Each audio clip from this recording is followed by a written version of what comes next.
Hello friends, welcome back to my channel. আশা করি সবাই ভালো আছেন, সুস্থ আছেন। শীতকালে বিভিন্ন রকম সবজি পাওয়া যায়, তার মধ্যে সিমটা কিন্তু 3-4 রকম পাওয়া যায়।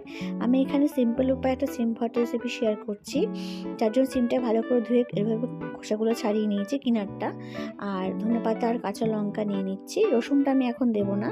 ধনেপাতা, কাঁচা লঙ্কা, সিমের একটা সুন্দর পেস্ট বানিয়ে নিচ্ছি। দেখুন ঠিক এইভাবে মিক্সিতে আমি ব্লেন্ড করে নেব।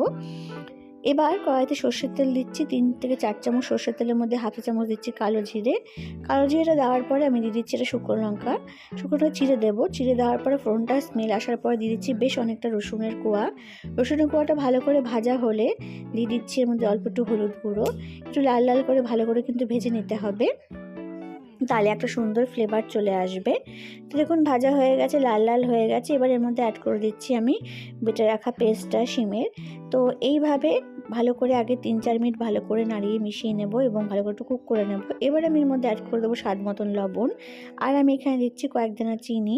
চিনিটা কিন্তু পুরোটা অপশনাল। যদি আপনারা মনে করেন চিনি দেবে না, তাহলে চিনি না দিলেও হবে, বাট চিনি দিলে কিন্তু স্বাদের ব্যালেন্সটা খুব ভালো হয়। এবার ভালো করে মিক্স করে নেব জলটা শুকানো অবধি। তো দেখুন জলটা শুকিয়ে গেছে এবং সুন্দর ভাজা হয়ে গেছে, আর খুব সুন্দর একটা রসুনেরও ফ্লেভার আসছে। এটা কিন্তু আমি একদম সিম্পল উপায়ে দেখালাম। চটজলদি বাড়িতে কিছু না থাকলে, সিম থাকলে এইভাবে আপনারা ভর্তা বানিয়ে খেতে পারবেন গরম গরম ভাতের সাথে শীতের দুপুরে। সিম ভর্তা কিন্তু এত সহজভাবেও বানানো যায়, আবার একটু সুন্দর করে আরও অন্যরকমভাবেও শেয়ার করা যায়। সেটা কিন্তু আপনাদের সাথে পরের আমি রেসিপিতে, ভিডিওতে নিশ্চয়ই শেয়ার করে দেখাবো। তো এইভাবে গরম গরম শীতকালে ভাতের সাথে খেতে কিন্তু ভীষণই ভালো লাগে।